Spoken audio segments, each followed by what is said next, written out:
Baiklah, untuk materi yang pertama yaitu definisi riset kontemporer dari para ahli.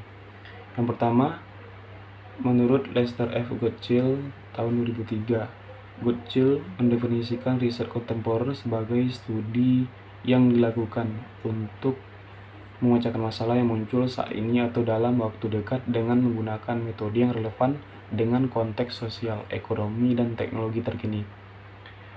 Selanjutnya yang kedua, menurut Sarah Ridman pada tahun 2012, Ridman menggambarkan riset kontemporer sebagai upaya untuk menyelidiki, menganalisis, dan memahami fenomena yang terjadi dalam masyarakat saat ini, dengan fokus pada relevansi, aplikasi praktis, dan responsibilitas sosial. Yang ketiga, menurut Janet Salmons pada tahun 2015, Salmons menyatakan bahwa riset kontemporer melibatkan penelitian yang dilakukan untuk menjawab pertanyaan-pertanyaan yang relevan dengan kondisi atau peristiwa yang sedang terjadi dengan memanfaatkan teknologi dan sumber daya yang tersedia pada saat ini.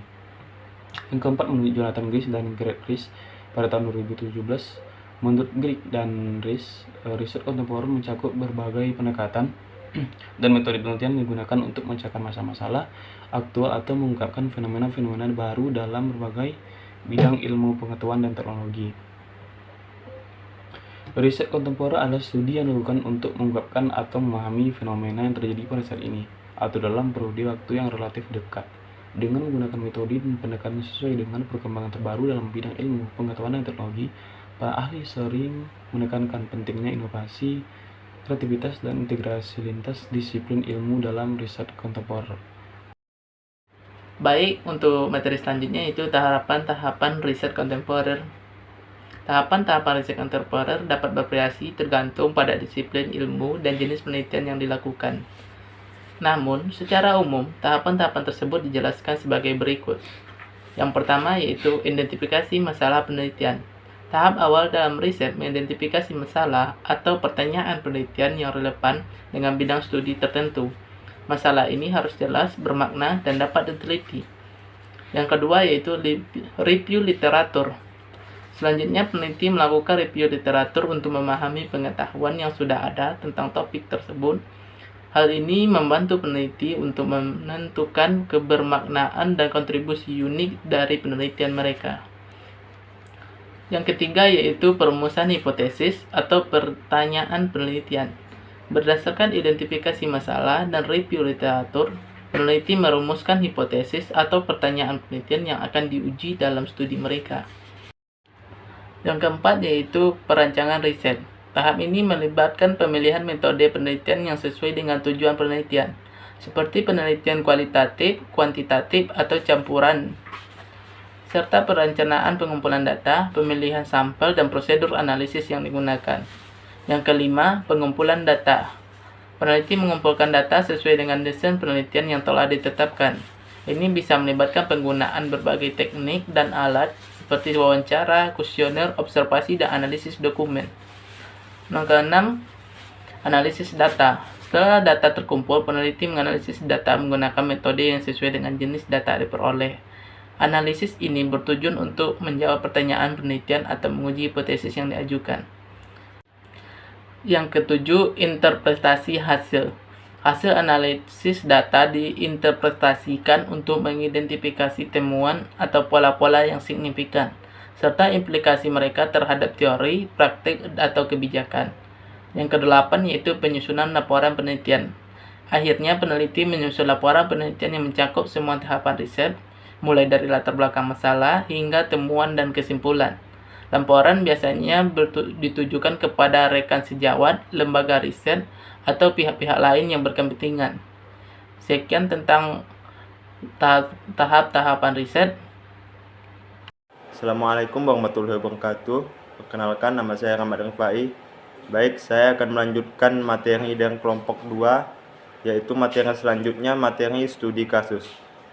Baik, berikut adalah contoh studi kasus tentang pengaruh kebiasaan tidur dan penggunaan teknologi digital terhadap kesehatan mental dan kinerja kognitif mahasiswa.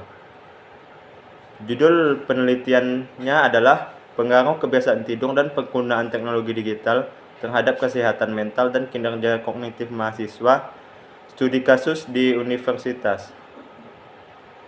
Tujuan penelitiannya adalah penelitian ini bertujuan untuk mengeksplorasi hubungan antara kebiasaan tidur, penggunaan teknologi digital, kesehatan mental, dan kinerja kognitif mahasiswa di universitas tertentu. Baik, untuk metodenya adalah yang pertama, partisipan. Sampel penelitian ini terdiri dari 200 mahasiswa dari berbagai jurusan di universitas. Yang kedua adalah instrumen. Penelitian ini menggunakan survei online untuk mengukur kebiasaan tidur, penggunaan teknologi digital sebelum tidur, tingkat stres, kecemasan, dan tes kinerja kognitif. Baik, yang ketiga, prosedur. Partisipan diminta untuk mengisi survei online yang mencakup pertanyaan tentang pola tidur, penggunaan media sosial atau perangkat elektronik sebelum tidur, serta skala stres dan kecemasan. Mereka juga mengikuti tes kinerja kognitif yang terdiri dari tes memori perhatian dan fungsi eksekutif. Baik, yang terakhir adalah analisis data. Data survei dianalisis menggunakan metode statistik deskriptif dan analisis regresi untuk menguji hubungan antara variabel tersebut. Baik, selanjutnya adalah temuan. Temuan pertama adalah terdapat korelasi positif antara kebiasaan tidur yang buruk dan penggunaan teknologi digital sebelum tidur dengan tingkat stres dan kecemasan pada mahasiswa. Temuan kedua adalah mahasiswa yang melaporkan memiliki kebiasaan tidur yang baik dan mengurangi penggunaan teknologi digital sebelum tidur cenderung memiliki kinerja kognitif yang lebih baik. Baik, selanjutnya adalah implikasi. Hasil studi ini menyoroti pentingnya kesadaran akan pentingnya kebiasaan tidur yang sehat dan pengelolaan penggunaan teknologi digital bagi kesehatan mental dan kinerja kognitif mahasiswa. Pendidikan dan intervensi yang tepat dapat membantu mahasiswa meningkatkan kesejahteraan mereka.